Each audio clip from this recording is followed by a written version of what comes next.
अस्सलाम वालेकुम everybody. I hope that I am Audible. आप लोगों को मेरी आवाज़ क्लियर आ रही है? प्लीज़ आप मुझे मैसेज में बता दीजिए।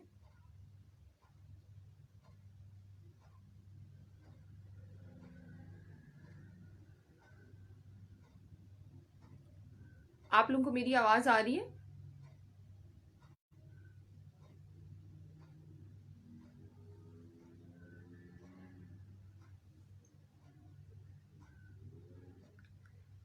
वालेकुम अस्सलाम and okay, that's good that I am audible to all of you. हमें और लोग भी जो ज्वाइन करते हैं तो फिर हम फॉर्मली स्टार्ट करते हैं। First of all I welcome you all on the behalf of आईसिप network.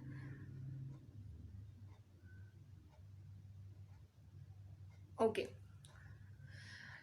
Before going formally, let me introduce myself. My name is Dr. Hifza Batul and I am the graduate of Rawalpindi Medical College. After my graduation, I appeared in CSS 2019 and luckily I cleared my CSS in very first attempt.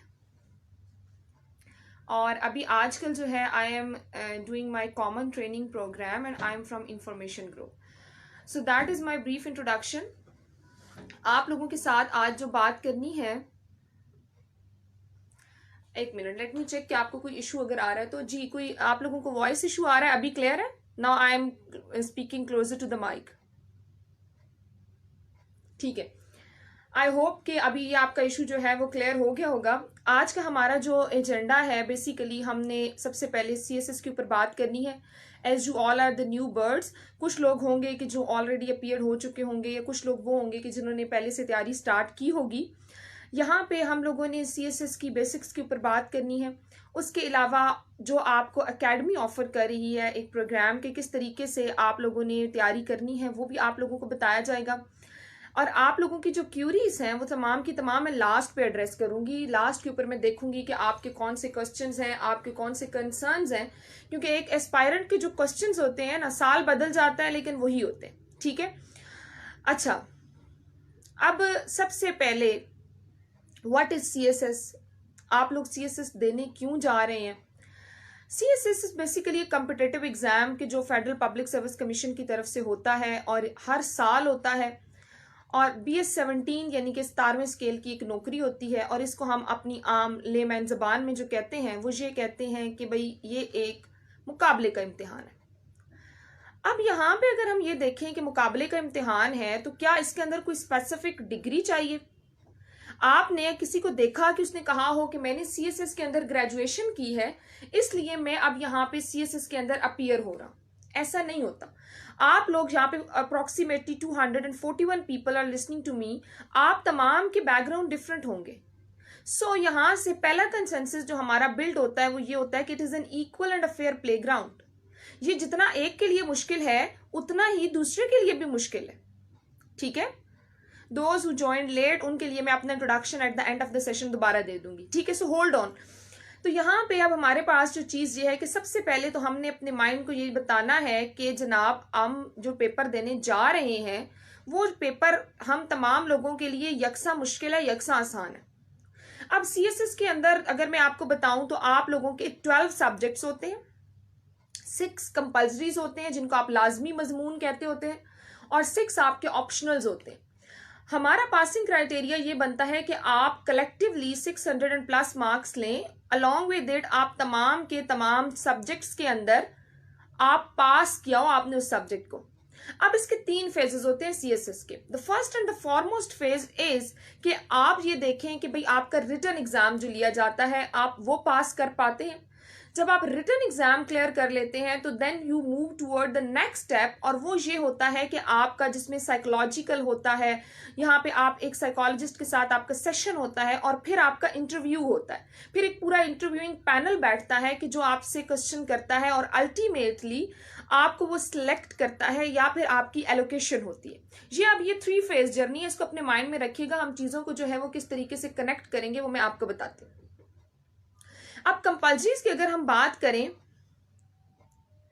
तो compulsory के अंदर हमारे पास जो चीज आती है वो ये आती है कि आपकी इंग्लिश आती है, इंग्लिश एसे, उसके बाद इंग्लिश प्रेसी आती है, इंग्लिश एसे, इंग्लिश प्रेसी, और फिर हमारे पास 3 सब्जेक्ट्स आते हैं कि जो जीके या जनरल नॉलेज की डोमेन में होते हैं, और वो हमारे पास है Pakistan affairs, current affairs, general sciences and ability, और उसके बाद हमारे पास इस्लामियात या इस्लामिक स्टडीज।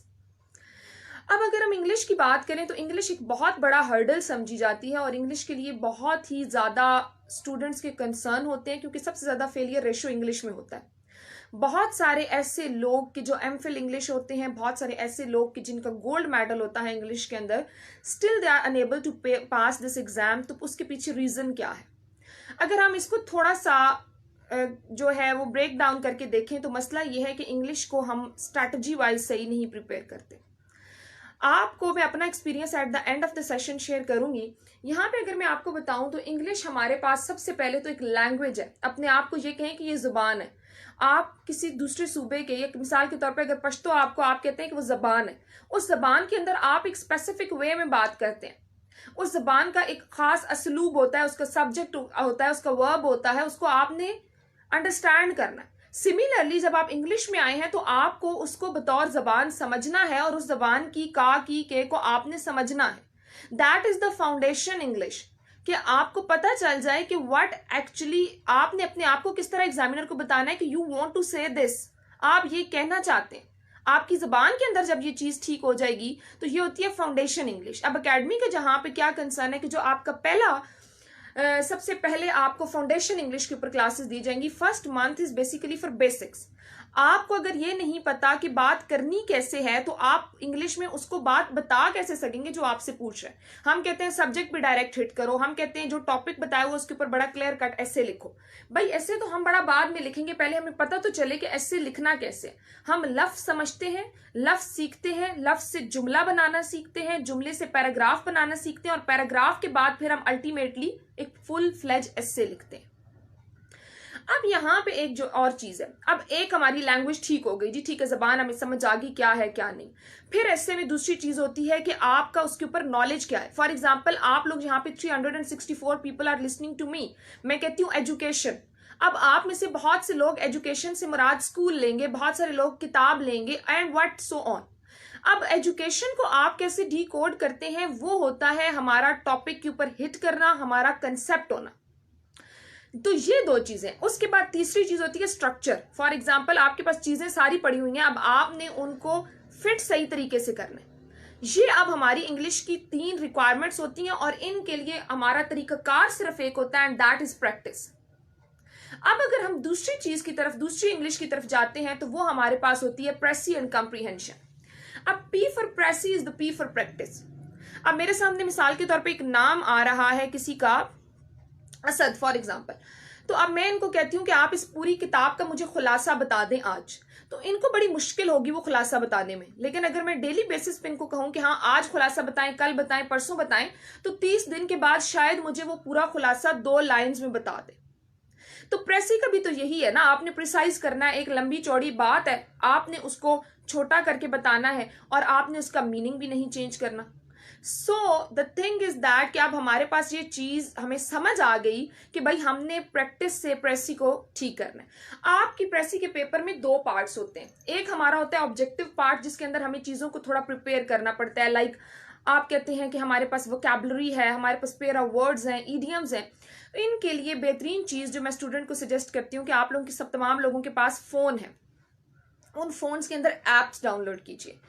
लाइक हमारे पास इंग्लिश वोकैबुलरी के लिए अगर आप मगूश की ऐप है, मगूश के नाम से, आप वो डाउनलोड करें। वो आपको फ्लैश कार्ड्स देता है, आप उनको देखते जाते हैं, आपके माइंड में एक वर्ड आता है, आफ्टर सम टाइम वो वर्ड रिपीट होता है, उसकी रेपिटेशन के ऊपर भी आप क्या करते हैं, वो आपको प्रिपेयर हो जाता है। उसके अलावा आपकी सबसे पहले पास्ट पेपर आपकी एक ऑथेंटिक सोर्स है कि जिनसे आप pair of words along with it idioms जो है वो देख सकते हैं। तो ये अब इन 2 पेपर्स का तो हमारा जो है ना वो क्लियर कट स्टांस बिल्ड हो गया कि इस तरह हमने करना है, ठीक है। उसके बाद जब हम आगे चलते हैं तो हमारे पास है Pakistan affairs, current affairs and general science and ability. Pakistan affair, general science ability and current affairs ये सारे जीके की डोमेन में आते हैं।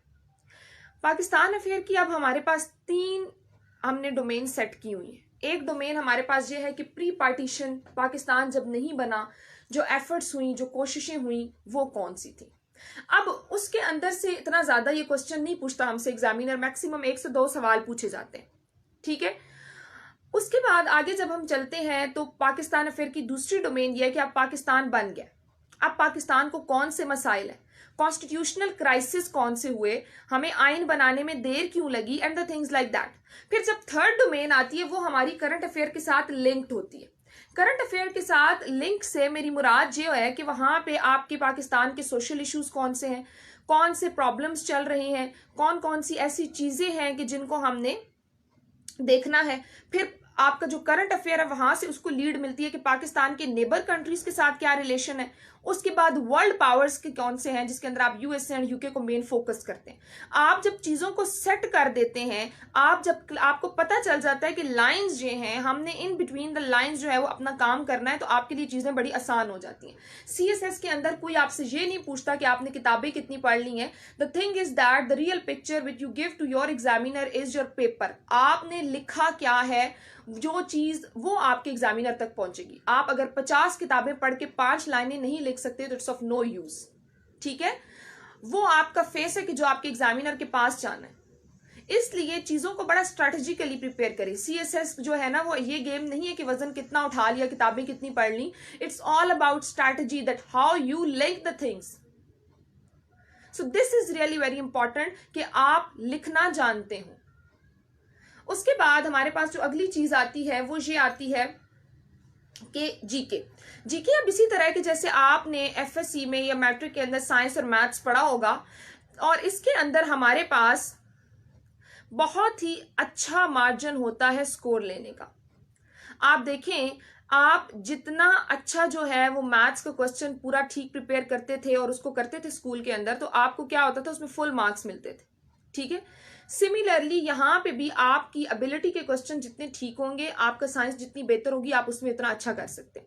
नाउ कमिंग टुवर्ड इस्लामियात, that is the last compulsory subjects. उसके बाद हम ऑप्शनल्स के ऊपर बात करेंगे और उसके बाद मैं आपको बताऊंगी कि what basically is the scheme and the theme of the academy, और फिर जो मेजर टाइम देंगे वो हम आपके क्वेश्चन आंसर्स को देंगे, क्योंकि that is really very important. अच्छा जी, उसके बाद इस्लामियात के अंदर अब क्या है, अब ये वो इस्लामियात नहीं है कि हम कहते थे कि पेपर से पहले एक दिन प्रिपेयर कर लिया तो बस ठीक है, ऐसा नहीं है। हमने अब क्या करना है कि इसके अंदर आपको पता होना चाहिए कि how to link the things. For example, आप इस्लाम की रूह में को देखते हुए हालात के तकाजों के मुताबिक किस तरह अपने आप को ढालते हैं। If you are going to be the assistant commissioner of an area, तो आप वहां के लोगों के साथ कैसे बिहेव करते हैं, ठीक है। अब ये चीज हमारे पास जो है दैट इज वेरी इंपॉर्टेंट। उसके अलावा इस्लामियात के अंदर वो आपसे प्रैक्टिकल एंड प्रैग्मेटिक अप्रोच पूछता है। One question from my paper 2019 के सवाल में, जैसे वो कहता है क्वेश्चन पेपर में कि status of women in Islam, okay. आगे वो आपको ये कहता है कि जनाबे आली आप मुझे ये बताएं कि feminist movement is according to Islam or not. So that very concept of feminist movement, आप ये देखें, ये जो फेमिनिस्ट मूवमेंट आपने कहा कि हमने जेंडर स्टडी में पढ़ा था या हमने जो है वो ऐसे में प्रिपेयर किया, लेकिन वो इस्लामियात में आपसे पूछ रहा है। इस्लामियात में वो आपसे पूछ सकता है कि ह्यूमन राइट्स जो है उनकी वायलेशन हो रही है, फॉर एग्जांपल इन कश्मीर, तो इस्लाम कौन से ह्यूमन राइट्स की बात करता है। वो आपसे इंपैक्ट ऑफ वेस्टर्न सिविलाइजेशन और इस्लामिक सिविलाइजेशन पूछ सकता है। So this is the new normal यहाँ पे कि किस तरीके से आपकी जो इस्लामियात है वो करंट के साथ लिंक करके बताई जाती है, ठीक है। अब हम जब आगे चलते हैं तो हमारे पास एक और चीज आती है, वो ये आती है कि ऑप्शनल्स आर वेरी इंपॉर्टेंट। उसके बाद मैं आपको पेपर अटेम्प्टिंग पे बताऊंगी। ऑप्शनल्स की अगर हम बात करें तो बच्चों, ऑप्शनल्स जो होते हैं ना, फॉर एग्जांपल आप ये देखें कि यहाँ पे आपने रिटर्न की तैयारी की और रिटर्न के पेपर में आप बैठे और पास हो गए, फिर आप ये साइकोलॉजिकल देने आए और फिर आपका इंटरव्यू है। You are aspirant, you all are aspiring for exam, आपने पेपर क्लियर किया, आप क्वालिफायर हैं। उसके बाद अल्टीमेटली जब आपने इंटरव्यू भी क्लियर कर लिया तो अब आप सीएसपी बन गए। लेकिन अगर आपने एक ऑप्शनल गलत चूज किया हुआ है तो ये आपका क्वालिफायर का सफर सीएसपी की तरफ जाने के बजाय एस्पायरेंट की तरफ चला जाएगा। यहां पे अब ऐसा क्यों होगा, वो इसलिए कि अगर आप देखें कि आप और आपका दोस्त, आप लोगों ने कोई 2 ऑप्शनल्स लिए हैं। एक का ऑप्शनल वो है कि जो बड़ा हिट है और दूसरे का वो है जो फ्लॉप है। अब hit and flop is a different thing. Hit से मुराद ये है कि आप जिस तरह की पंजाबी है या लैंग्वेज है कि आपने उसको बड़े ही कैजुअल वे में बेशक प्रिपेयर किया है, लेकिन वो आपको एवरेज 60-65 नंबर दे रहा है। उसके बरक्स हमारे पास अगर हम पब्लिक एडमिनिस्ट्रेशन या इंटरनेशनल लॉ या इंटरनेशनल रिलेशन है और उसमें आपने बहुत ज्यादा मेहनत भी कर ली है, तो उसमें आपको मार्क्स के लिए जंग करनी पड़ रही। आपके नंबर अगर उसमें 40 आ रहे हैं और आपका क्लास फेलो है जिसके, या आपका मेट है कि जिसके 60 आ रहे हैं, अब ये जो 20 नंबर का फर्क है, ये बहुत बड़ा फर्क है, ये आपको गेम से आउट करवा देता है। तो यहाँ पे आपकी जो वाइज चॉइस ऑफ ऑप्शनल्स है वो बहुत जरूरी होती है। अगर आप ऑप्शनल सही चूज कर लेते हैं तो you are basically in safe hands. अब हमारे पास ऑप्शनल्स डिफरेंट तरीके होते हैं। सबसे पहले तो वो लोग जो यहाँ पे मुझे सुन रहे हैं कि जिनका एक स्पेसिफिक बैकग्राउंड है अकाउंटिंग का, फाइनेंस का, कंप्यूटर स्टडीज का, मैथमेटिक्स का, वो तो अपने सब्जेक्ट्स के अंदर जाएं, लेकिन उनके लिए ये है कि फिर वो अपने सब्जेक्ट में इतने बेस्ट हों कि उनके मुकाबले में फिर कोई और जो है ना वो उस लेवल का बंदा ना आए। ठीक है, so that is very important कि आप पहले ये देखें कि आप कहां पे लाइक करें। ठीक है, उसके बाद अगली जो हमारे पास चीज ये आती है कि आपने देखना है कि उस सब्जेक्ट जो आप चूज करने जा रहे हैं उसका सिलेबस कैसा है। आप उसका सिलेबस देख के, क्योंकि आपने एक सब्जेक्ट पास नहीं करना, आपने 12 सब्जेक्ट करने। So you have to make sure कि आपके पास इतना टाइम हो कि ना सिर्फ आप उसे प्रिपेयर कर सकें, बल्कि उसके साथ साथ आप इसमें यह भी करें कि आप उसको प्रिपेयर कर सकें और आप उसमें अच्छे मार्क्स ले सकें। तीसरी चीज ये आती है कि उस सब्जेक्ट की हिस्ट्री कैसी है। वो सब्जेक्ट फ्लॉप तो नहीं होता ना, वो सब्जेक्ट फ्लॉप हुआ है, हिट हुआ है, उसकी स्टेबल हिस्ट्री है इन लास्ट 10 years और नॉट। अब उसके अंदर जो बहुत ज्यादा डिबेट की जाती है, पहले मैं उसको देख लूंगी कि क्वेश्चंस के अंदर भी वो बहुत ज्यादा बात जो है वो हो रही है। पहले हमारे पास जो सब्जेक्ट आता है वो ये आता है कि international relations versus political science. आप 200 नंबर के दो सब्जेक्ट्स भी ले सकते हैं सीएसएस में, लेकिन एक वाइज चॉइस ये होती है कि आप 200 का एक सब्जेक्ट लें और बाकी जो है वो 100 के आप लें। अब वो जो हमारे पास 200 का सब्जेक्ट है उसको आपने आईआर वर्सेस पॉलिटिकल साइंस, तो उसमें आप देखिए कि आप किस तरह के स्टूडेंट है। ठीक है, फॉर एग्जाम्पल आप ये कहते हैं कि मैं किसी भी टॉपिक के ऊपर लिख सकता हूं, मुझे कोई इशू नहीं है, मैं उसकी थ्योरेटिकल रीजंस भी दे सकता हूं। थ्योरी के लिए मैं बड़ी सिंपली कहती हूं कि थ्योरी से मुराद है कि अब आप कहते हैं लाइट जल रही है, इसके पीछे थ्योरी क्या है, इलेक्ट्रॉन्स आए हैं जी, हमने बटन ऑन किया, that is the theory behind this light. Similarly अब इंटरनेशनल रिलेशन के अंदर आप देखें कि आप किस तरह के स्टूडेंट हैं। क्या अब रिलेशंस तो रोज चेंज हो रहे हैं। फॉर एग्जांपल आप कहते हैं आर्मीनिया एंड अजरबैजान का जो है वो इशू आ गया, आपसे वो कुछ भी पूछ सकता है। सो इंटरनेशनल रिलेशन में एक ऐसा सब्जेक्ट है कि जिसकी आप डोमेन सेट नहीं कर सकते, ऐसा सब्जेक्ट है और जिसके अंदर आप अगर ऐसे स्टूडेंट हैं कि जो चीजों को बड़े अच्छे तरीके से इंटरनेशनल पॉलिटिक्स के लेवल पे एनालाइज कर सकते हैं, तो आप इंटरनेशनल रिलेशन लें। लेकिन अगर आप एक ऐसे स्टूडेंट हैं कि जो ये कहता है कि जितना सिलेबस है बस उसी में से पेपर आ जाए, जो मैंने प्रिपेयर किया हुआ है उसी में से मेरे क्वेश्चंस जो हैं वो एड्रेस हो जाएं और उसमें से ही मेरी सवाल जो हैं वो तो सारे के सारे उनको मैं एड्रेस कर लूं, तो वो आप पॉलिटिकल साइंस लें। क्योंकि पॉलिटिकल साइंस में अगर वो आपसे पूछता है कॉन्स्टिट्यूशन ऑफ यूएसए, यूके या पाकिस्तान, तो वो कॉन्स्टिट्यूशन ऑलरेडी सेट है।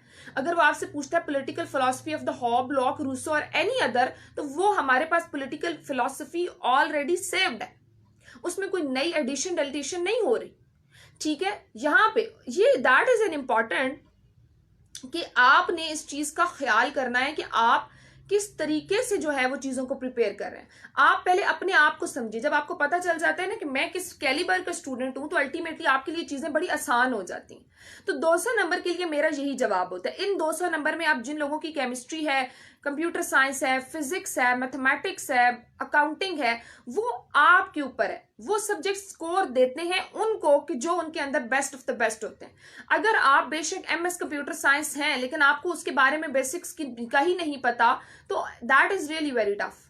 वो आपको बड़ा परेशान करेगा सब्जेक्ट, क्योंकि ये जो 200 नंबर के सब्जेक्ट्स हैं, कंप्यूटर साइंस हो गया, अकाउंटिंग हो गया, फिजिक्स हो गया, केमिस्ट्री हो गया, इनके अंदर आपका एक पेपर थ्योरेटिकल बेस होता है, दूसरा पेपर जो होता है वो प्रैक्टिकल बेस होता है।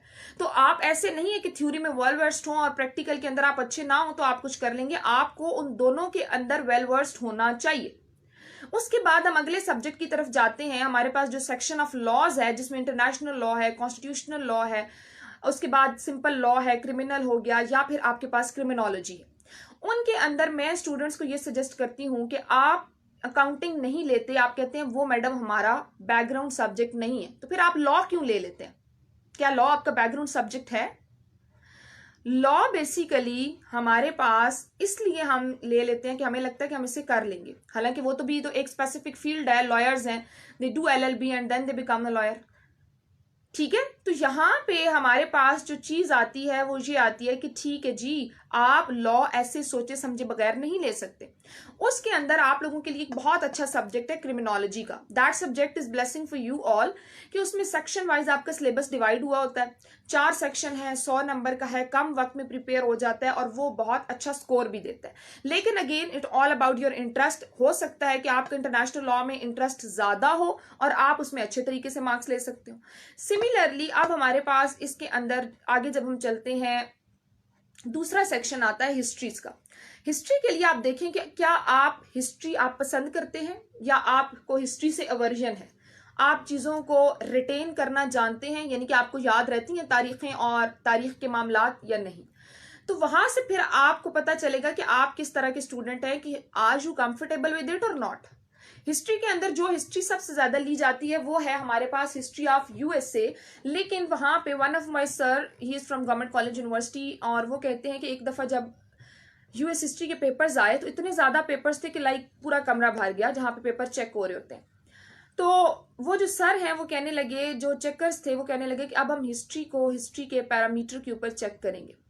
अब जब कोई चीज उस पैरामीटर पे चेक होती है और वो चीज जब उस क्राइटेरिया पे असेस होती है तो फिर उसमें आपका थोड़ा सा जो है लेवल है ना वो हाई हो जाता है, फिर आप आए बाएं शाए नहीं कर सकते। इसलिए हिस्ट्री लेने के लिए द थिंग इज कि आपने हिस्ट्री बहुत अच्छी जगह से पढ़ी हो। ठीक है, फिर ऐसे नहीं है कि आप हिस्ट्री की कोई भी यहाँ पे लोकल बुक किताब ले लें, फिर आपको people's history of America and all those books के जो स्टैंडर्ड हैं आपने उनको फॉलो करना होता है। उसके बाद एक हिस्ट्री है इंडो पाक। इंडो पाक हिस्ट्री 200 नंबर की थी, लेकिन हमारे साथ FPSC ने जुल्म ये किया कि 2015 में सिलेबस रिवाइज किया, लेकिन मार्क्स जो हैं 100 कर दिए और सिलेबस 200 तक का ही रखा। ठीक है, अब यही जिस तरह हमारे पास पब्लिक एडमिनिस्ट्रेशन भी 200 की थी और इसका सिलेबस अभी तक 200 का है, लेकिन नंबर उसके 100 कर दिए। इंडो पाक के साथ भी यही किया। बाकी हमारे पास यूरोपियन और ब्रिटिश हिस्ट्री के साथ भी ये किया। उनका सिलेबस बहुत ज्यादा है, इंडो पाक का बहुत ज्यादा सिलेबस है, और 2020 का जो रिजल्ट है उसके ऊपर मैं आपको एनालिसिस एंड पे देती हूँ, उसने बहुत सारी चीजों को चेंज कर दिया। ठीक है, आगे जब हम चलते हैं तो इसमें हिस्ट्री जो है वो आपकी यूरोपियन हिस्ट्री बहुत स्कोरिंग है, लेकिन इट्स डिपेंड कि आप उसमें इंटरेस्टेड हैं या नहीं। ये चीज नहीं होती बच्चों की, अब मैं मिसाल के तौर पे कह दूं कि अकाउंटिंग बड़ी इंटरेस्टिंग है, अकाउंटिंग बहुत स्कोर देती है, या मैं कहूं कि इकोनॉमिक्स बड़ा स्कोर देता है और मैं इकोनॉमिक्स ऑप्ट कर लूं जिसने जिंदगी में इकोनॉमिक्स नहीं पढ़ी, तो मेरे लिए वो बड़ी प्रॉब्लमेटिक चीज होगी। सो आई हैव टू डिसाइड कि सिर्फ स्कोर ही नहीं, उस सब्जेक्ट का मुझे कोई आए बाएं भी आती हो। ठीक हो गया। अब हिस्ट्रीज के अंदर I have given you the option. उसके बाद जिस सेक्शन के सवाल हो रहे हैं मैं उसकी तरफ आती हूँ, जिसमें जो कि हमारे पास एडमिनिस्ट्रेशन के लिहाज से है, जिसमें गवर्नेंस एंड पब्लिक पॉलिसी है, पब्लिक एडमिनिस्ट्रेशन है, या फिर उसके बाद हमारे पास बिजनेस एडमिनिस्ट्रेशन। अब हमारे पास अगली जो चीज है वो ये आती है कि आप ये देखें कि बिजनेस एडमिनिस्ट्रेशन तो एक स्पेसिफिक डोमेन है, वो तो आपके वो लोग कि जिनका बैकग्राउंड है फाइनेंस अकाउंटिंग का वो लेंगे। हमारे पास फिर 2 ऑप्शन बचते हैं, एक पब्लिक एडमिनिस्ट्रेशन, एक governance and public policy. Public administration का सिलेबस थोड़ा ज्यादा है, लेकिन गवर्नेंस एंड पब्लिक पॉलिसी जो है उसके अंदर आपको मटेरियल एज सच नहीं मिलता, आपको ढूंढना पड़ता है। वहां पे कोई आपको एक किताब आपका इंटरेस्ट सर्व नहीं करती। गवर्नेंस एंड पब्लिक पॉलिसी के अंदर आपका वही फार्मूला है, जितना गुड़ डालेंगे उतना मीठा होगा। सिमिलरली आप उसको जितना अच्छी जगह से प्रिपेयर करेंगे, आप उसके ऊपर जितनी अच्छी इंटरनेशनल लेवल के ऊपर रीडिंग करेंगे, तो आप उसमें जो है यू आर डूइंग वेल।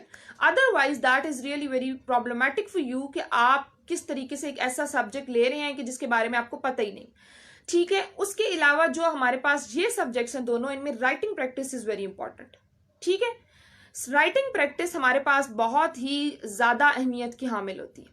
आपने कितनी उसके अंदर प्रैक्टिस की है वो अल्टीमेटली इंपॉर्टेंट है।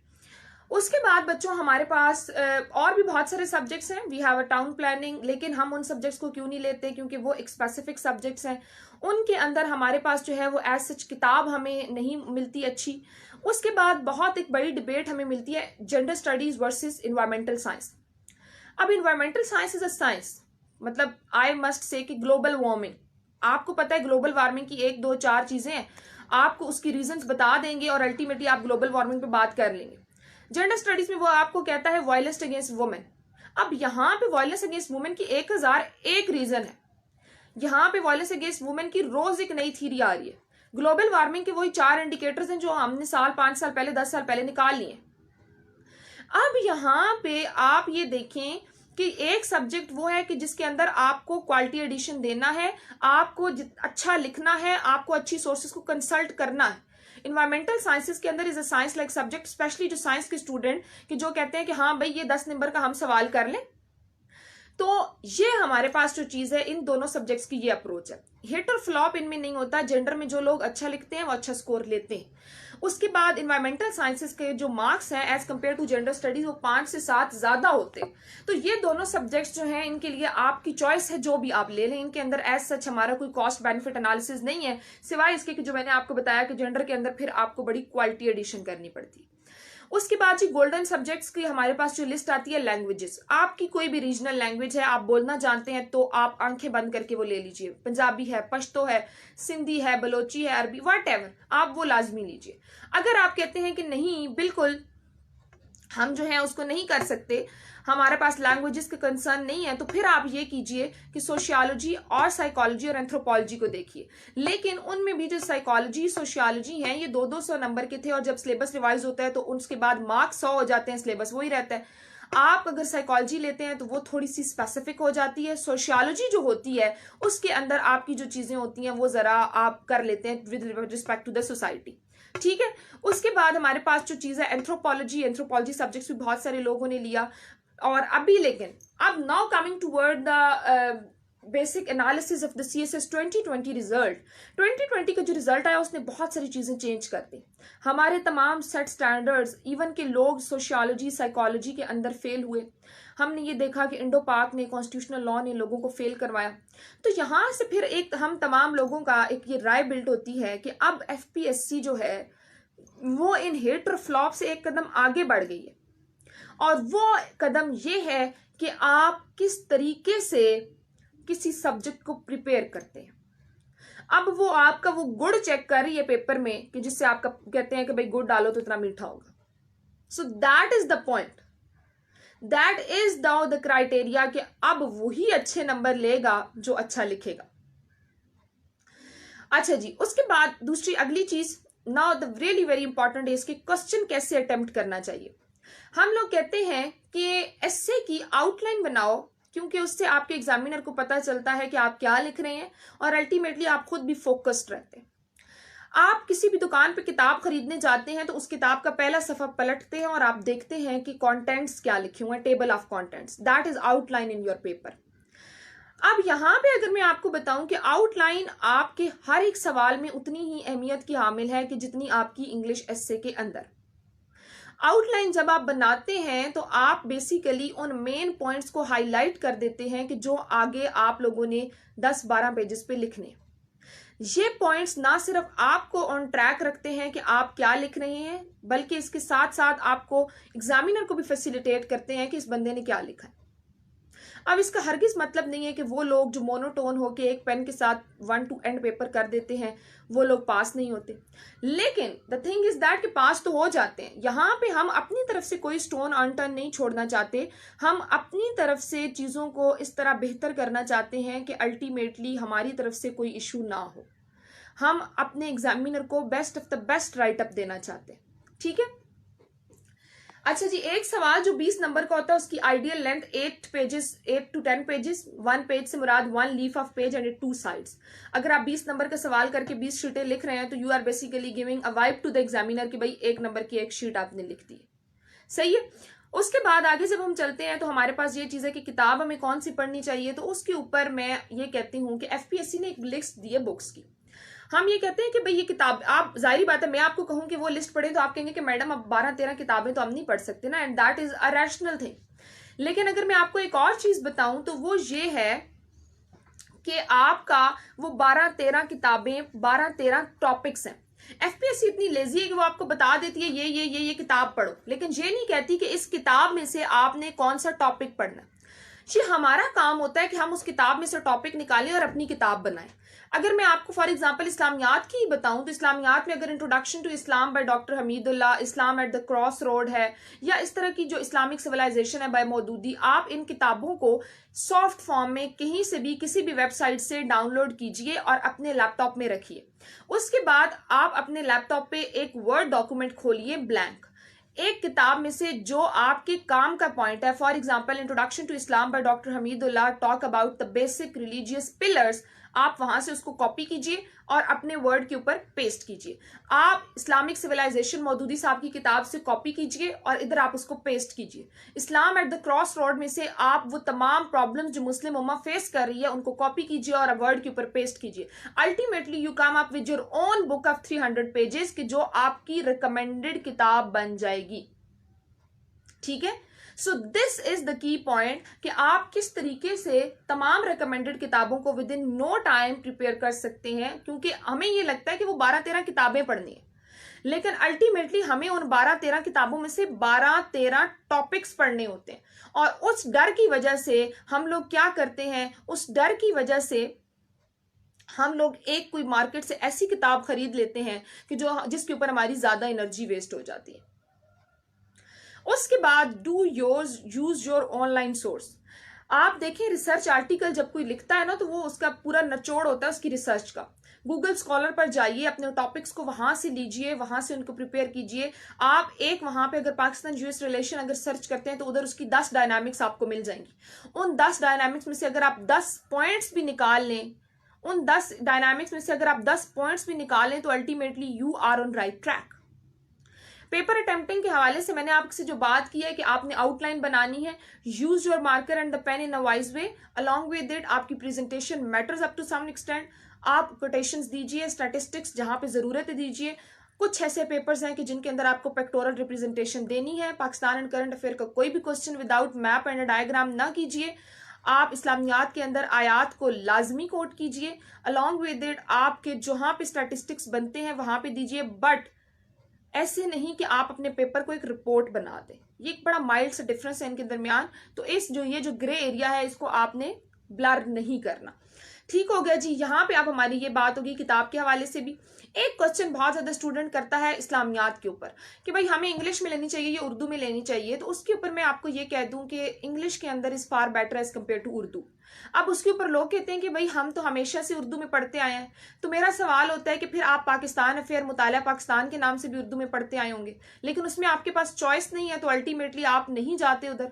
सो आप ये कीजिए, इंग्लिश के अंदर हम क्यों ऑप्ट करें। सबसे पहली चीज तो ये आपका छठा पेपर है, आपने पहले 5 अंग्रेजी में दिए हैं, ये आप उर्दू में देंगे तो आपकी 35% राइटिंग कैपेसिटी कम हो जाएगी, आप कम लिखेंगे। उसके बाद आपका एग्जामिनर आप समझे को मौलवी है और आपका उर्दू का पर्चे के ऊपर लग जानी है माइक्रोस्कोप, इंग्लिश का उसने स्किम करना है। Just give it two point two yourself.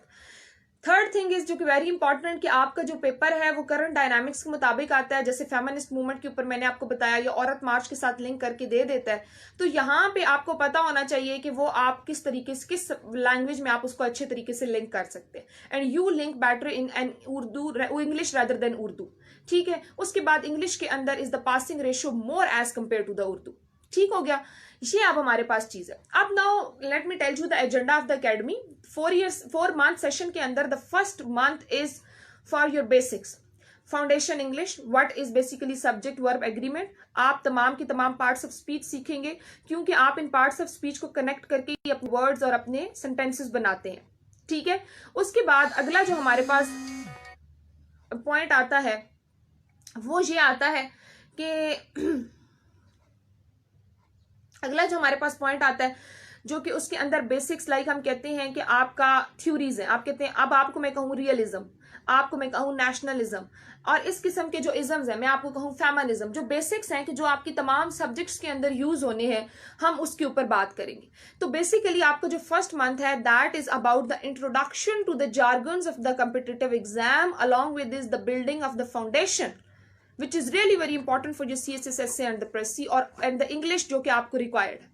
Next फिर हम मूव करेंगे जी कंपल्सरीज की तरफ और ऑप्शनल्स की तरफ hand in hand. After that आप उसको क्या करेंगे कि आप जो है वो मॉक सीरीज करेंगे और उसकी प्रिपरेशन करेंगे। अलॉन्ग विद इट न्यूज़पेपर को कैसे पढ़ना है दैट इज ऑल्सो आपको बताया जाएगा इन वेरी फर्स्ट मंथ, क्योंकि हम क्या करते हैं, हम अखबार शुरू से पढ़ना शुरू करते हैं नवाज शरीफ के मसलों से लेके और अपने होरोस्कोप तक पढ़ते जाते हैं, लेकिन that is not a right approach. The right approach is कि हमारे काम का जो है वो ओपिनियन एंड एडिटोरियल पेज होता है और हमने उसको किस तरीके से देखना होता है और उसमें से भी कौन सा एडिटोरियल। मैं बच्चों को ये कहती हूं कि आप क्या करें, आप अखबार पढ़ते हैं उसमें से कोई एक एडिटोरियल आप देखें कि जो इंपॉर्टेंट है उसकी आप प्रेस ही करें डेली बेसिस पे। अल्टीमेटली आपके पास बहुत अच्छे करंट अफेयर्स के नोट्स बन जाएंगे और आपकी बहुत अच्छी प्रेसी की या प्रिसाइज करने की प्रैक्टिस हो जाएगी। तो हम जो है वो एक तीर से दो शिकार करेंगे इस तरीके से। So that is very important कि आप इस चीज को अपने माइंड में रखें। ठीक हो गया। उसके अलावा आप अगर ये कह रही हैं कि भाई हम अभी किसी चीज के साथ भी हम इंग्लिश में नहीं कर सकते, हम उर्दू में कंफर्टेबल हैं, जिसको जो कि इस्लामियात के ऊपर सबसे ज्यादा किया जाता है, तो आपने क्या करना है कि आप लिखना शुरू कीजिए। अब आपने कैसे लिखना शुरू करना है, जैसे मैंने आपको बताया कि अब आपने अखबार में पढ़ा कि अखबार के अंदर ये मसाइल आए हैं, आपने उसकी 10 लाइनें पढ़ी हैं। अब अल्टीमेटली उन 10 लाइनों को आपने ग्रैस्प किया कि okay that is about the foreign policy, या सिंपल अगर मैं बताऊं कि ये एजुकेशन के ऊपर बात हो रही है कि पाकिस्तान की एजुकेशन के ये मसाइल हैं। अब आपने अपने माइंड में इसकी पिक्चर बना ली, अखबार को साइड पे कर दीजिए, अपना सामने रजिस्टर रखिए और उस रजिस्टर के ऊपर आप लिखिए कि हाँ भाई एजुकेशन जो है दिस दिस दिस, और उसकी अगर आप 2 लाइनें आज लिखेंगे तो 3 कल लिखेंगे, अगर 3 कल लिखेंगे तो उसके अगले दिन आप शायद एक पैराग्राफ लिख लेंगे, and after 2 months you are able to write a page. आप अपना जो है वो टाइम टेबल और अपना क्राइटेरिया इस तरह सेट कीजिए कि कोई भी दिन आप अपना प्रेसी के बगैर मत गुजारिए। आप एस्से की तरफ अभी अगर आप कहेंगे ना 3000 अल्फाज, तो हमें लगता है कि पता नहीं शायद क्यामत गिर गई है। सबसे पहले आप ये समझिए कि भाई हमने एस्से के लिए क्या करना है। आप अगर हम पास्ट पेपर एनालिसिस करें तो वी हैव 10 डोमेन्स के जिनके ऊपर हमने एस्से करना होता है, जो हमारी एजुकेशन हो गया या फिर कोई भी ग्लोबल विलेज हो गया, आर्टिफिशियल इंटेलिजेंस हो गया, उसके ऊपर हम बाद में बात करेंगे। अब इस तरह मिसाल के तौर पे हम इंग्लिश के ऊपर बात कर रहे हैं कि हमने एस्से किस तरह प्रिपेयर करना है और एजुकेशन के ऊपर करना है, तो आप सिंपली एजुकेशन के ऊपर सर्च कीजिए, गूगल पे लिखिए, आपके सामने बहुत सारी चीजें आ जाएंगी, डिफरेंट डायनामिक्स आ जाएंगी। अब आपके माइंड में एक आइडिया बन रहा है कि अच्छा एजुकेशन ये होती है, अच्छा एजुकेशन के ये मसाइल होते हैं। अब उनको आपने क्या करना है, बीच में एजुकेशन लिख के एरो लगा के ना उस तमाम पॉइंट्स को लिखिए। अब अपने माइंड में लिखिए कि अब मैंने इस चीज को असेंडिंग ऑर्डर में प्रेजेंट करना है। असेंडिंग ऑर्डर क्या होता है, 2 3 4 5। असेंडिंग ऑर्डर से मेरी मुराद, आपने लिखा व्हाट इज एजुकेशन के ऊपर आपने बात कर ली, एजुकेशन का मेन रोल के ऊपर बात कर ली। अब आप थोड़ा सा ऊपर असेंड हुए, एजुकेशन के प्रॉब्लम्स के ऊपर बात कर ली, प्रॉब्लम स्पेसिफिकली इन पाकिस्तान पे आए, और अल्टीमेटली अब आप जो है वो पीक पे चले गए और आप सोल्यूशन दे रहे हैं कि हाँ भाई इस असेंडिंग ऑर्डर की पीक ये है कि हमने इसको किस तरीके से करना है। पहले आपने एक स्टेप बाय स्टेप चलना है। हमने पहले देखिए कि हमारी थीसिस स्टेटमेंट हमने कैसे बनानी है, हमने आउटलाइन मेकिंग कैसे करनी है, हमारा पहला पैराग्राफ कितना इंपॉर्टेंट है, हमने उसके बाद दूसरे पैराग्राफ में क्या लिखना है, फिर हम 3000 पे जाएंगे डायरेक्टली। आप खुद देखें, भागना नहीं शुरू करता बच्चा, पहले बैठता है, फिर रेंगता है, फिर चलता है। तो हमें भी इसको स्टेप बाय स्टेप चीजों को लेके चलना है। So this is the way कि जिसको हमने अडॉप्ट करना है। उसके बाद हम जो है, अभी आप लोगों के पास जो है वो प्लेंटी ऑफ टाइम, हर एक बच्चे के लिए जो जिस टाइम वो स्टार्ट करता है एक डिफरेंट स्केड्यूल होता है, डिफरेंट टाइम टेबल होता है। अब यहाँ पे मैं आपको ये नहीं कहूंगी कि आपने 50 किताबें पढ़नी है। आई एम सेइंग कि अगर आप एक किताब सही तरीके से पढ़ के प्रेजेंट कर लेते हैं तो that is really very big achievement rather than that कि आपने 50-100 किताब पढ़ी हो। एग्जामिनर कभी आपसे नहीं पूछता कि आपकी बैकग्राउंड डिग्री क्या है। आप अगर सिंपल बीए हैं और किसी पीएचडी के मुकाबले में आप अच्छा लिख लेते हैं तो you are the more compatible. उसके बाद अल्टीमेटली अगर आपने 50 किताबें और मैंने 2 किताबें पढ़ी हुई हैं, मैं अच्छा और आप बुरा लिख रहे हो, तो फिर वो एग्जामिनर मुझे जो है वो एक्सेप्ट करेगा। इस चीज को निकाल दीजिए कि भाई हमने जो है सेकेंडली आइडियाज को एक्सचेंज कीजिए, और आइडियाज कभी भी दीवारों के साथ एक्सचेंज नहीं होते, आइडियाज अमंग पीपल एक्सचेंज होते हैं, और वो आप ग्रुप्स बनाते हैं तो उनके अंदर ही आप एक्सचेंज कर सकते हैं। ठीक है, so that was the basic thing जो आपको बतानी थी। Now coming toward your queries, 1 on 1 आप लोगों के सवाल देखते हैं जो मेरे सामने आ रहे हैं, मैं उनको एड्रेस करती हूँ और फिर हम अपना सेशन वाइंड अप करेंगे।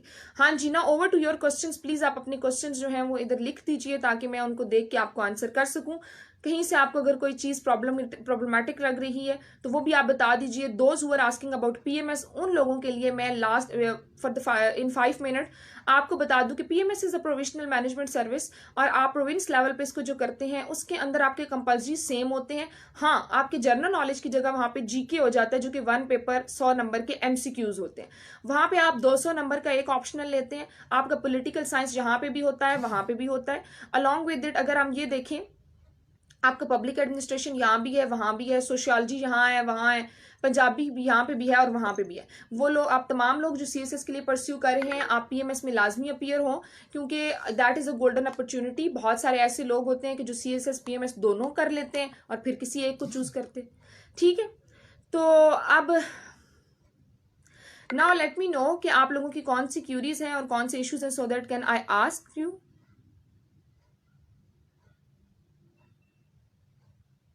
अच्छा, अब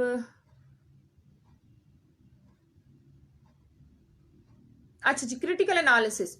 अच्छा, simply that is a very basic question कि भाई सीएसएस में क्रिटिकल एनालिसिस करना चाहिए। तो क्रिटिकल एनालिसिस जो होता है, मैं सिंपल अगर मैं बड़े लाइटर नोट पे बताऊं कि आप यहाँ पे बैठे और दो लोग आपस में लड़ रहे हैं और आप कह रहे हैं कि ये अच्छा है लेकिन इसकी ये बात बुरी है, ये इसकी ये बात है, दैट इज क्रिटिकल एनालिसिस। भाई पाकिस्तान एंड यूएस के रिलेशनशिप की आप बात कर रहे हैं कि पाकिस्तान और यूएस के ताल्लुकात हैं।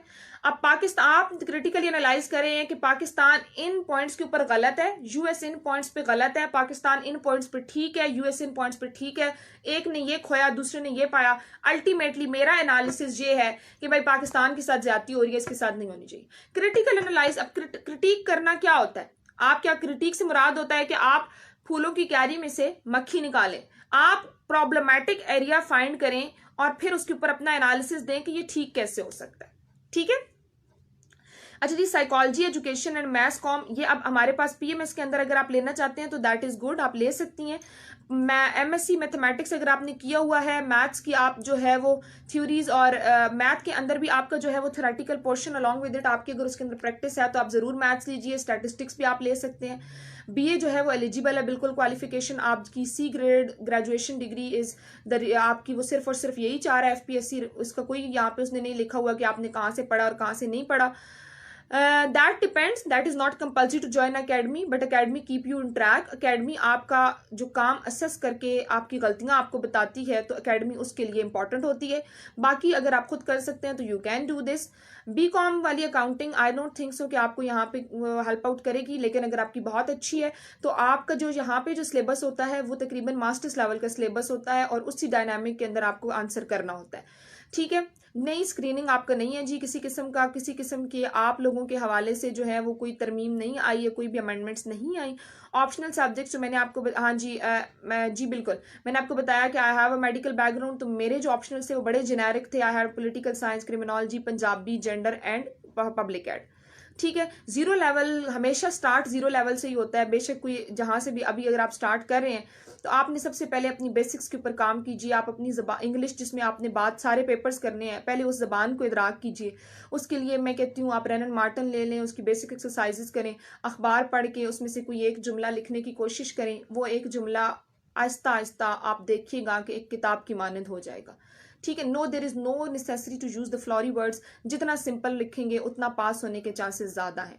आपका चेक करने वाला ना अंग्रेज है ना आप अंग्रेज हैं, और मजे की बात यह है कि अंग्रेज भी फ्लॉरी वर्ड यूज नहीं करता।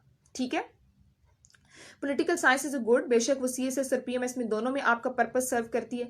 इंग्लिश ग्रामर का एक ही असूल है उसको बेहतर करने का कि आप प्रैक्टिस करें। आप गलती करते हैं, आपको पता चलता है कि आपने द का यूज यहाँ पे गलत कर दिया, आपको पता चलता है कि आपने सब्जेक्ट वर्ब एग्रीमेंट ठीक नहीं किया, फिर आपकी वो गलती पॉइंट आउट होती है, नेक्स्ट टाइम आप वो नहीं करते तो आपकी ग्रामर बन जाती है। ठीक है जी, अमेंडमेंट कोई आपके लिहाज से नहीं आएगी और किसी किस्म की नहीं आएगी। इस लेवल के ऊपर कोई अमेंडमेंट नहीं आ रही और आप उसके बारे में परेशान ना हो। Improve, you can improve English writing by writing, simple answer, जितना लिखेंगे उतना इम्प्रूव हो जाएगा। इंग्लिश के लिए द गोल्डन टिप इज कि आप सिंपल इंग्लिश लिखने की कोशिश करें। अपने माइंड में सोचें कि आप क्या लिखने जा रहे हैं और उसको सादा जो सोचा है उन्हीं अल्फाज में डालने की कोशिश करें। ठीक है, सोशियोलॉजी अगर आपका बैकग्राउंड है तो आप सोशियोलॉजी का सब्जेक्ट ले सकते हैं। लेंथ मैंने आपको बताया कि 8 to 10 पेजेस, 1 पेज से मुराद 1 leaf of page, 16 sides of the sheet अगर आप लिखते हैं तो दैट इज गुड। लेकिन अगर हो सकता है कि आप उससे कम बड़ा अच्छा 15 या 14 पेजेस पे भी लिख रहे हैं तो दैट इज ओके। वो कोई ऐसा नहीं है कि उसको क्रॉस कर दिया जाएगा। क्रिमिनोलॉजी के अंदर कोई इंपॉर्टेंट टॉपिक हम इसलिए नहीं बता सकते कि उसके सेक्शंस होते हैं, 4 सेक्शन होते हैं, हर सेक्शन में से एक सवाल करना होता है, 25 नंबर का एक सेक्शन होता है, और तो आपने उसको सारा ही प्रिपेयर करना होता है। वो बड़ा इंटरेस्टिंग है। That is basically main focus to the crime rate and the criminology in Pakistan. ठीक हो गया। अगर आपने कंप्यूटर साइंस में मास्टर्स किया है तो आप देख लीजिए कि आप कंप्यूटर के अंदर वेल वर्स्ड हैं, तो आप जरूर कंप्यूटर लीजिए।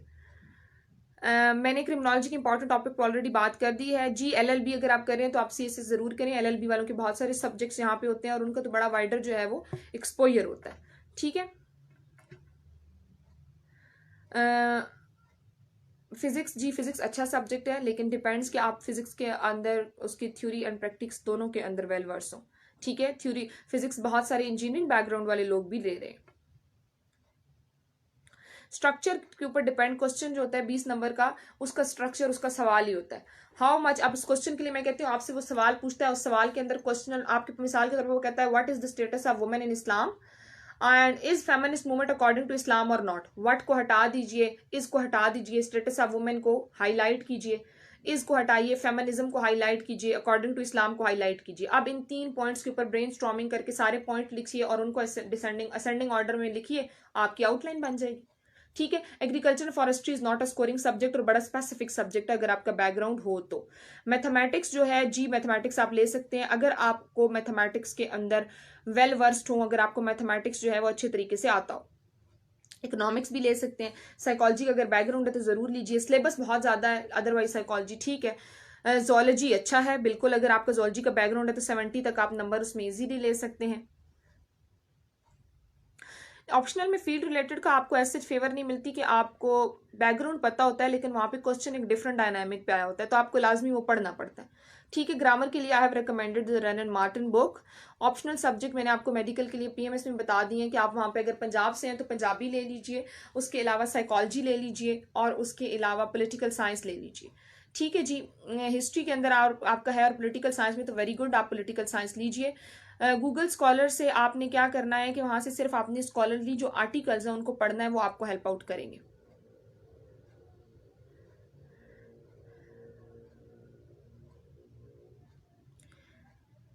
अच्छा जी। उसके बाद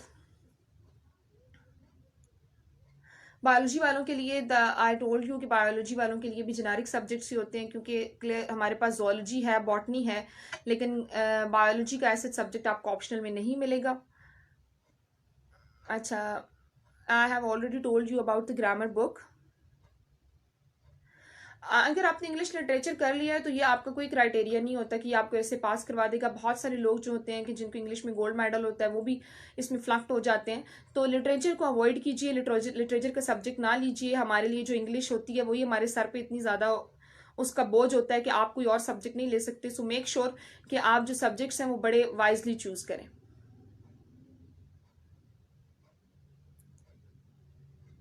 केमिस्ट्री के लिए भी सेम, जो मैंने आपको स्पेसिफिक सब्जेक्ट्स का बताया है वो आपको केमिस्ट्री हो जाए, कंप्यूटर साइंस हो जाए, फिजिक्स हो जाए, अकाउंटिंग हो जाए, that is same for all. ठीक है। पॉलिटिकल साइंस के लिए that is not a single book. Political science के जो 2 पेपर है उनके लिए आपको तकरीबन कुछ 6 किताबें कंसल्ट करनी पड़ती हैं, लेकिन इट डजेंट मीन कि 6 किताबें पढ़नी पड़ती हैं। कंसल्ट करना और पढ़ना 2 डिफरेंट चीजें होती हैं कि आपने पूरी की पूरी किताब पढ़ ली है। जैसे मैंने आपको पहले बताया कि हम लोग इस वजह से अपने जो सब्जेक्ट्स हैं, रिकमेंडेड बुक्स हैं, उनको नहीं पढ़ते कि शायद बहुत ज्यादा उसके अंदर हमें पढ़ना पड़ेगा। ठीक है। उसके बाद हमारे पास एज की जो आपने बताया है तो दैट इज 30 ईयर्स। आप लोग जो हैं 30 साल के लिए आपका एलिजिबिलिटी क्राइटेरिया होता है। जी। उसके बाद सिविल इंजीनियरिंग वाले हैं, आपका अगर आपने इंजीनियरिंग में फिजिक्स पढ़ी हुई है तो आप फिजिक्स ले सकते हैं। बहुत सारे इंजीनियर्स जो हैं वो फिजिक्स ऑप्ट करते हैं। ठीक है। That depends. और जी इस्लाम, अब मैंने उर्दू और इंग्लिश की डिबेट में पहले बात करी है कि इस्लामियात के अंदर इंग्लिश के अंदर as is far better as compare to the Urdu, लेकिन अल्टीमेटली वही डिपेंड करता है कि आप कंफर्टेबल किस में। अब ऐसे नहीं है कि आप इस्लामियात इंग्लिश में ले लें और आपसे वो पढ़ी ही ना जाए, रादर देन दैट कि अगर आप उर्दू में कर रहे हैं और बहुत अच्छे तरीके से कर रहे हैं, सो मेक श्योर कि आप जिस भी लैंग्वेज में लें उसके अंदर आपको पता हो कि आप उसके अंदर उसको अडॉप्ट ना सिर्फ कर सकते हैं बल्कि आप उसके अंदर अच्छा लिख भी सकते हैं। तो that is really very important. ऐसे नहीं है, यही बात मैंने आप लोगों को पहले भी बताई थी कि आप कोई सब्जेक्ट ऐसे नहीं है कि मैं शौक पे ले लूँ, उस सब्जेक्ट को फिर आपने निभाना भी होता है। ठीक है, पश्तो में अगर आपका मास्टर है तो ठीक है, हमारे पास रीजनल लैंग्वेज 100 नंबर की पश्तो है, आप लाजमी लें, बड़े अच्छे गोल्डन सब्जेक्ट्स हैं आपकी। कोई भी, मैंने सबसे पहले बताया था कि रीजनल लैंग्वेजेस चाहे वो पंजाबी हो, पश्तो हो, बलोची हो, सिंधी हो, तो वो बहुत अच्छे सब्जेक्ट्स हैं, बहुत अच्छा स्कोर देते हैं जी। उसके बाद पीएमएस का स्क्रीनिंग टेस्ट, केपी के पीएमएस का स्क्रीनिंग टेस्ट है, उसके लिए इस आप यही देखें कि जिस तरह वन पेपर है, आप जो पीपीएससी का पेपर देते हैं उसके अंदर आपकी एक कारवान की किताब है, उसको आप फॉलो कर सकते हैं। और यहाँ पे पंजाब में आपका सीएसएस के लिए कोई स्क्रीनिंग नहीं है या पीएमएस के लिए कोई स्क्रीनिंग नहीं है, ये केपी के पीएमएस के अंदर आपका स्क्रीनिंग टेस्ट होता है। ठीक है जी। आपके अगर एज का जिनको इशू आ रहा है, आप गूगल पे जाके अपना एज कैलकुलेटर से एज कैलकुलेट कर लीजिए कि आपकी कितनी बनती है, तो वहां से आपको पता चल जाएगा, और 30 जो है वो आपकी लिमिट है। अगर बिजनेस मैनेजमेंट वाले हैं तो फिर उन्होंने बिजनेस एडमिनिस्ट्रेशन पढ़ा होगा, वो जरूर बिजनेस एडमिनिस्ट्रेशन लें, वो उनका सब्जेक्ट है, वो उसे ऑप्ट कर सकते हैं। ठीक है, अच्छा जी। लैंग्वेज आप ले लें as compare to journalism as per my suggestion, लेकिन अगर आपको जर्नलिज्म बेसिक है और आप उसमें आपको लगता है कि लैंग्वेज के मुकाबले में ज़्यादा अच्छा कर सकते हैं, तो फिर आप ज़रूर जर्नलिज्म लीजिए। That totally depend upon you. मैं आपको यहाँ पे एक लिस्ट दे दूँ उन सब्जेक्ट्स की, लेकिन अल्टीमेटली हो सकता है कि आप उनके साथ कंफर्टेबली ना हो, तो इस तरह नहीं होगा। आपको मैंने सिर्फ प्रोज एंड कॉन्स बताए हैं जो कि आपको हेल्प करेंगे जो डिसाइड करने में कि कौन सा सब्जेक्ट लेना है। ठीक है, एमबीए बीबीए जी हमारे पास अकाउंटिंग फाइनेंस वाली ही डोमेन बनती है, जिसमें मैंने आपको बताया था कि अकाउंटिंग अगर आपकी अच्छी है तो आप ज़रूर लीजिए। तो उसके अंदर लेकिन आपको देखना है कि आप अकाउंटिंग के साथ इंसाफ कर रहे हैं या नहीं कर रहे। बिगनर्स के लिए मैंने ऑलरेडी बताया कि अपनी बेसिक्स के ऊपर काम आपने करना शुरू किया करें। सबसे पहले आप अपनी लैंग्वेज को सीखें। अगर आपने अंग्रेजी में पेपर करना है तो आपको उसके सब्जेक्ट वर्ब का पता होना चाहिए, and for that reason I recommended you कि रन एंड मार्टिन आप लीजिए। हाँ, वो जो लोग ऐप पूछ रहे हैं, तो मैंने मगूश ऐप बताई थी कि आप उसके अंदर फ्लैश कार्ड्स अगर देखें तो उसमें से आपकी वोकैबुलरी का बहुत सारा पोर्शन प्रिपेयर हो सकता है। Statistics is a good subject. Stats maths जितना आप ठीक करेंगे उतने ही आपके उसमें नंबर होते हैं। ठीक है,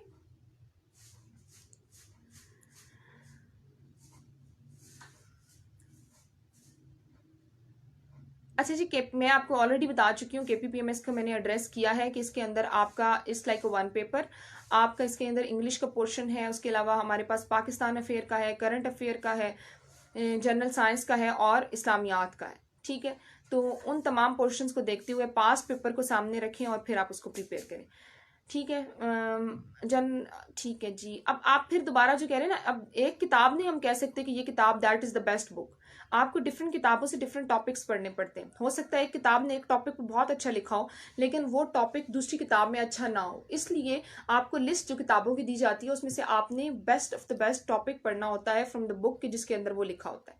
ठीक है, फिजिक्स ऑफ कोर्स जी आप ले सकते हैं, मैंने आपको इसके बारे में बताया, आप लोग वही क्वेश्चन जो है वो रिपीट कर रहे हैं।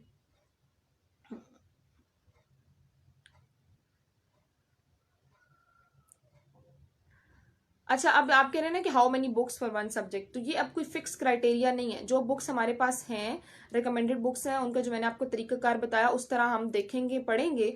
अल्टीमेटली हमें